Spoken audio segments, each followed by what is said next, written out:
alternator replacement in a Honda Accord. This is a 2008 2.2 diesel model, and just down here is the alternator location. Just after doing a battery and alternator charge rate test, and I recently got a new battery from Halfords, but found out that there's absolutely no charge going into it whatsoever. So when you run the car, you get less than battery voltage because it's draining down all the time, and it's not putting any charge rate back in whatsoever. So new alternator has been ordered and should be here a little bit later on, but I'm going to start to strip that down now.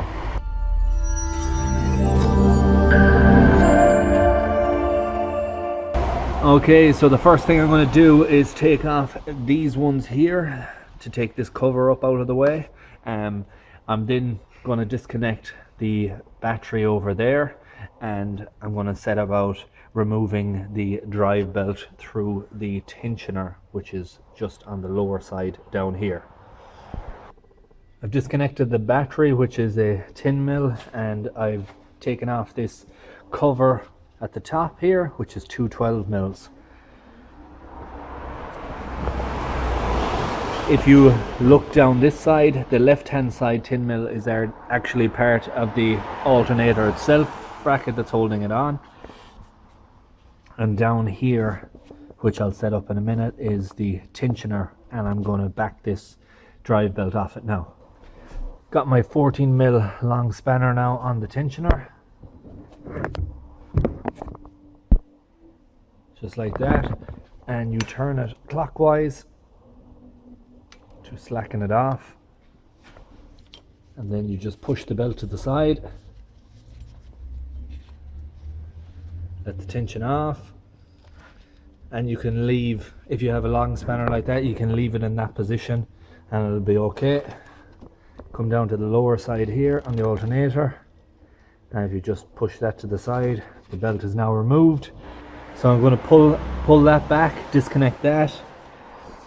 I'm going to pull this back, disconnect that. And on the lower side, I don't know if you can see,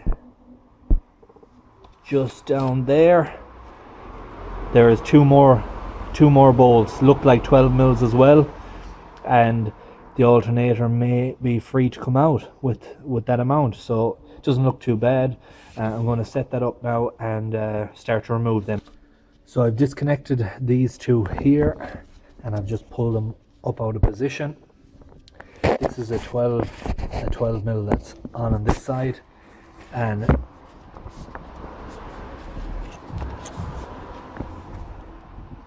this is just an electrical connector that you push down and pull back after you pull back the rubber out of position. So that's that.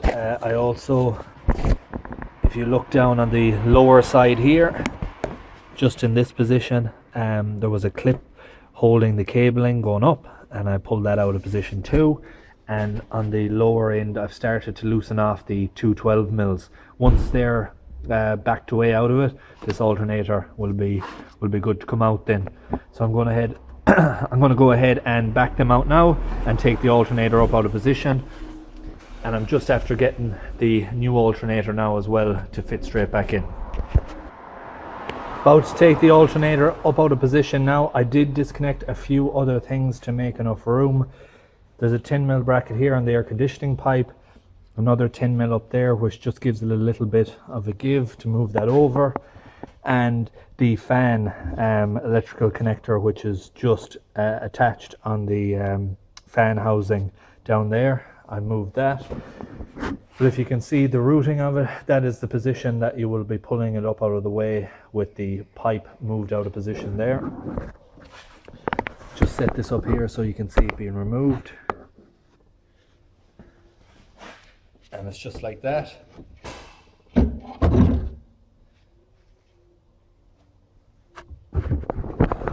So if you remember the way you take it out, you put the new one in the exact same position, and it makes it a lot easier.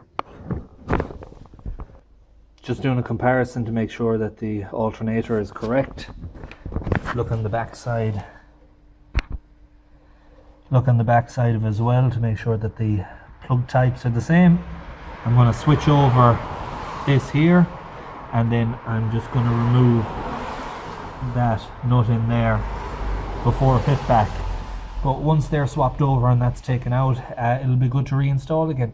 I have the new alternator sitting back in position now. The two 12mm bolts on the bottom just hand tightened up at the moment, and I'm about to start putting back the rest of the items. It's very much a fit back in reverse order type of procedure that you will be doing from here, so I won't be showing every part of that, but if you do just allow the belt to drape off to the side and have a tension, if you have a long spanner and have a tension like that, it makes it a lot easier in fitting back the belt as well. I'll be popping these back down in a moment, them two 10mm, and rerouting the cable and connecting it back up to the alternator as well. So I'm going to go ahead and do that now, and I'll check back in with you in a little while. Just tightened up all the alternator bolts now, and I just wanted to show you what tool I actually used to remove and tighten them, and it was my 3/8 snap-on ratchet. You can see there it's got a flex head locking on it, so I'm able to pick a position like that, which keeps it away from the body of the alternator while I'm loosening and tightening. So a very, very handy, useful tool, but that's what I'm using to do that particular job. I have the alternator now fitted, and as you can hear, I have everything back together and the vehicle is running. It's pumping charge into it now.